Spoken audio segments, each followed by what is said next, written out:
So I first came to Miami in 1997, came down to be a prosecutor at the Miami-Dade State Attorney's Office. So I left my home state of New York and I came down for what I thought would be 3 years, and 20 something years later, here we are, still here and still going strong.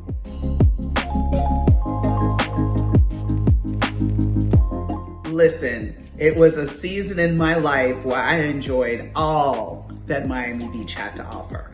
It was, like I said, the late 90s, early 2000s. The clubs were insane. I mean, every 2 seconds there was an R&B video being filmed on Ocean Drive with, a bunch of brothers in all white linen outfits, dancing. And it was a vibrant, just magical time on the beach. And, all good things come to an end and all seasons kind of come to an end, but that was an amazing season in my life. I have nothing but good memories.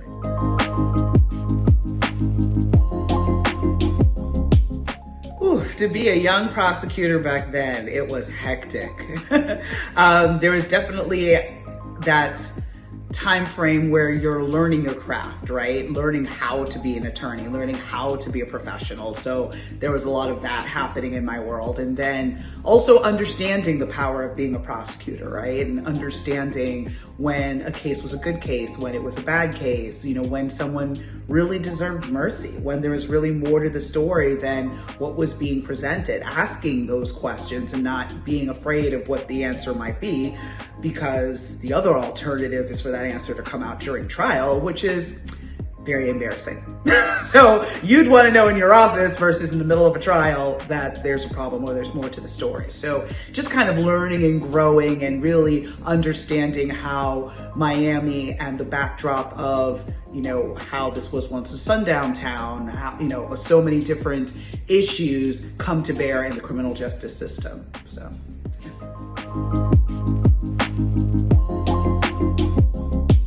So I became a prosecutor first in 1997. I was recruited from my law school in New York and basically knew no one, moved all my stuff and came down by myself and ended up meeting a new family of people down here that, close friends to this day. I was there for about a year, and unfortunately I had my first professional setback when I was not successful at passing the bar exam. So I had this whole kind of season where I was like, well, what am I gonna do with my life? And is this the path that, I'm really supposed to go down? Is there a different plan for me? So for 5 years, I was in the event and both corporate and regular event industry.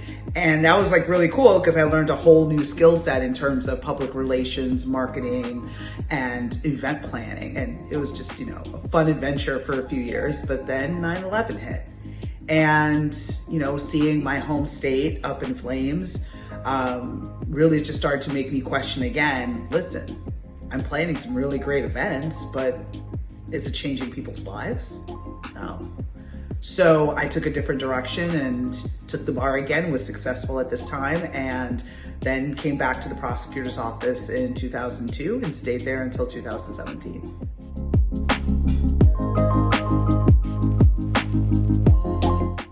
So I ended my time as a prosecutor in 2017 and then spent 3 years at the American Civil Liberties Union of Florida, the ACLU of Florida, as deputy director, which was really cool because I got to work on a lot of civil rights issues, voting rights issues, helped pass Amendment 4, which gave people with felony convictions the ability to vote again in the state of Florida.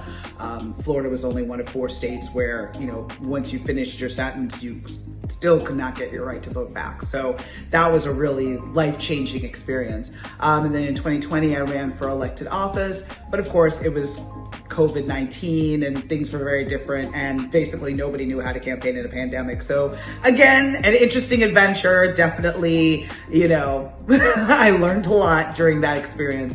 And then in September of 2020, I joined Florida International University and became the director of prosecution projects. So basically I work with what we call the Prosecutorial Performance Indicators Project. It's a grant funded project through a number number of family foundations, including the MacArthur Foundation, the Schusterman Family Philanthropies, and basically we work with prosecutors' offices around the country. The goal is to increase data and transparency so that people really understand what the justice system looks like in their community. A lot of times the discussion is always about like, okay, so how many convictions did y'all get? And that doesn't exactly tell the entire story about the health of a community, about how justice is actually being administered. Are people being treated fairly no matter their race, their gender, their sexual orientation, how much money they have in the bank? Those are the things that people really want to know in terms of whether or not the system is being fair. So we created a way to be able to track that through basically publishing data on public-facing dashboards, which is a really fancy way of saying you can go on your prosecutor's website and be able to really see a whole different array of things that measure your local criminal justice system. So it's super cool. I get to travel a lot. I get to do a lot of trainings and a lot of community work where we ask the community what they want to see. What do they want to see measured? What issues are they encountering that data can help either explain or support maybe a change in the law, that sort of thing. So it's pretty cool. I get to spend time with a lot of different people from all walks of life and just at the end of the day, coming together in the interest of fairness and justice.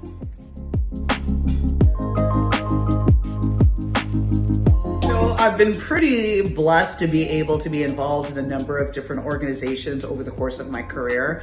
Currently, I am the president of the National Black Prosecutors Association Foundation, and the mission is all about creating the pipeline of Black prosecutors. So when you think about the fact that over 70% of elected prosecutors in this country are white men, and you think about in the last, 2 election cycles, so basically in the last 10 years, we started to see a real increase in Black women becoming elected prosecutors. When you think about, the legacy of Jackie Lacey in Los Angeles, of Kamala Harris, now the vice president, who was the district attorney in San Francisco. When you think about people like Fannie Willis in Fulton County, Georgia, who's the district attorney there.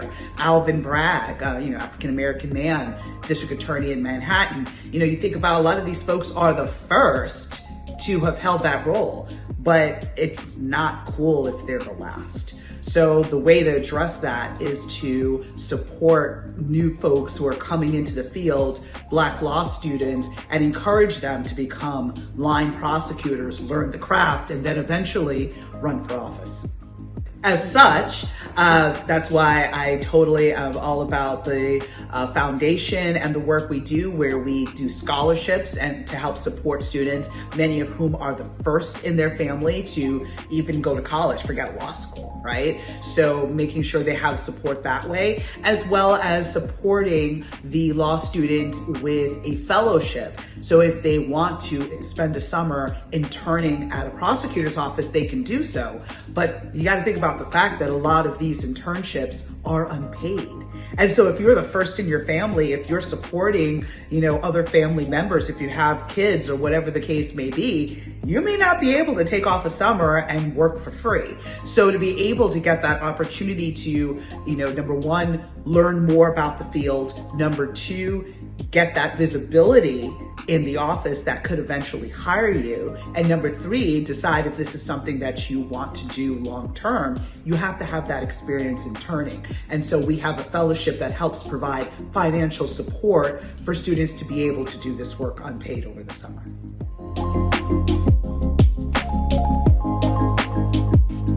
Okay, so where I like to spend time. Definitely got to shout out Little Greenhouse Grill, which is in Overtown, one of my favorite places to go for lunch, because number one, the food is fire. If you have not had the Dream Fire shrimp, what are you doing with your life? please go like immediately. And it's just such a great vibe in there. And Nicole Gates, who runs it, is a complete vibe in and of herself. She's amazing. And it has also got some love from Oprah, who placed, when she was the Weight Watchers ambassador, placed a number of their items on her recommended list as 0 point or low point food. So yeah, healthy and delicious. And there's also unhealthy things on the menu. So there's something for everyone. So definitely there. Also, when I'm trying to be on the healthy side, I like to go to Juice Defined. They also deliver. So hit up Tia Foster. She's amazing. And she makes these yummy juices that are green and healthy, but like they taste so good. And you're like, what sorcery have you done to make kale taste so amazing? But it works. So definitely suggest that. And she also has a soli salad that you've got to check out. It's really good. Very fresh, vegan, but like you'd never know it was vegan. So definitely got to shout her out and shout out that spot. And also another spot that I like for happy hour is Bar One on Miami Beach. I live on Miami Beach, so I always like to swing by there if I can for the amazing views.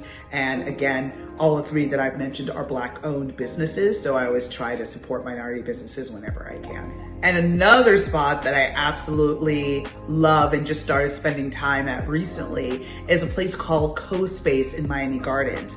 It's a co-working space, much like the name suggests, but it is a whole vibe. It's in this adorable little plaza, so plenty of parking. Joy is an amazing hostess, so she brings you in. I mean, her attention to detail with the snacks, with the beverages. She's got a podcast room, which is really amazing to be able to get your social media content going or just to have a Zoom meeting. And solid Wi-Fi, which is always key. And just, again, like she does a lot of really cool after work events such as branding and marketing and in more like mental health and self-care and just, you know, taking your game up to the next level in terms of your career or your business. So check her out as well.